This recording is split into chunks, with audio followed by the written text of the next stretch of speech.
اشفاق احمد مرحوم جن کا بھی آپ نے تذکرہ کیا، میرے پاس ڈیرے پر آئے جیلم، جو ان کا اپنا ایک سٹائل تھا مشرقی پنجاب کی وہ لینگویج کا، کہنے لگے عرفان صاحب اگر بچے کے چوٹ لگ جائے، سائیکل سے گر جائے، نالی میں گر جائے، کوئی مارے، ماں ہی مارے، تو بچہ ماں کی گود میں پناہ لیتا ہے، ٹھیک، اس کو ماں کی گود اویلیبل ہے۔ جو اللہ 70 ماہوں سے زیادہ پیار کرنے والا ہے اس کی گود کہاں ہے؟ یہ اشفاق مرحوم ہے، اللہ ان کے درجے بلند کرے، میں سے سوال کیا، میں کہا یار اشفاق احمد اتنی عمر تک پہنچ گئے اور اللہ کی گود نہیں معلوم؟ کہتے نہیں معلوم۔ میں نے کہا توبہ اللہ کی گود ہے، اس میں پناہ، کیا بات، توبہ اللہ کی گود ہے اس میں پناہ لو۔ بالکل، تو وہ بنیاد ہے۔ ایک بات بہت ضروری ہے جو یہ پنشمنٹ کی اور آپ خوف کی بات جو آپ نے کی، ہمیں جو اللہ سے ڈرایا جاتا ہے وہ اللہ سے نہیں ڈرایا جاتا، ہمیں اس کی مخلوق سے ڈرایا جاتا ہے، دوزخ سے، جنت سے۔ دوزخ اللہ کی ایک ادنا مخلوق ہے، اس کے خوف سے میں ڈر جاؤں تو میرا تو معیار ہی نہیں رہا۔ ڈرنا خالق سے ہے، مخلوق سے نہیں ڈرنا۔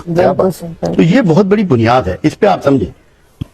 ہمارے بچے پتنگ اڑاتے ہیں، گولیاں کھیلتے ہیں، شرارتیں کرتے ہیں، ماں کہتی ہے تیرا باپ شام کو آئے گا نا تیری ٹانگیں توڑواؤں گی، بالکل چھوڑے گا نہیں تجھے، میں آج تجھے ضرور پٹواؤں گی۔ آنے دو ذرا۔ کتنی ماؤں نے ٹانگیں توڑوائی ہیں اپنے بچوں، کیا بات، کیا بات۔ اللہ کا ڈر یہ ہے کہ وہ اپنی محبت ہمارے سینوں سے کھینچ نہ لے، جو ہم اسے یاد کرتے ہیں، اس نے توفیق دی ہے، وہ ہم سے اس کو نہ پوشیدہ نہ کر دے۔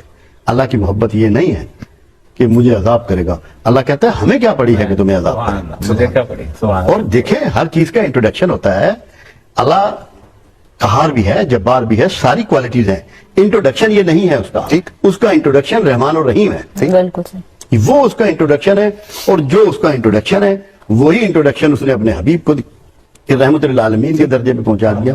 تو اپنا پروگرام تو اللہ نے آپ کو بتا دیا، پنشمنٹ کرنے کا اس کا کوئی پروگرام روزے نہیں کے بارے میں جو آئے تھے نا، اس میں کتبہ علیکم الصیام، ہم نے تم پر روزے فرض کیے۔ لکھ دی۔ اللہ اپنے بارے میں بھی اسی ایڈ کرتا ہے، کہتا ہے کتبہ علی نفسہ رحمہ، میں نے اپنے اوپر رحمت فرض کی، ماشاء اپنے نفس پر، اپنے نفس پر رحمت فرض کی، جیسے ہم پر روزے فرض ہیں، اللہ تبارک و تعالیٰ پر رحمت فرض ہے۔ بس وہ جو ایک یقین ہے نا، جو آپ کے اندر دل کے ایک یقین ہو، وہ نہیں ہے نا وہاں۔ یقین کا مطلب ہے کیا ہے؟ ہمیں کسی چیز پہ یقین نہیں۔ آپ کو یقین ہو نا کہ آپ نے کراچی میں آپ کا گھر اور پی ٹی میں صرف 1 مہینے کے لیے پروگرام کرنے آئی ہیں، تو آپ یہاں ڈیفنس میں کوٹھی نہیں بنائیں گے، صحیح، آپ یہاں گھر نہیں خریدیں گے، بالکل صحیح، بالکل آپ یہاں بہت ساری کھلاڑا نہیں کھلا رہے ہیں، آسائشیں اکٹھی نہیں ہمیں کریں گے، بالکل یقین نہیں ہے کہ ہمارے لیے کوئی گھر تیار ہے، اللہ تبارک و تعالیٰ رکھا۔ اور اس بے یقینی کی وجہ سے ہی یہ سب جو ہے نا مسائل بھی ہیں۔ اور یہ صاحب اس میں بڑے مزے کی بات ہوئی، ایک صاحب آئے قطر سے، جی جی تو مجھ سے ملے، تو سرا عالمگیر کے رہنے والے ہیں۔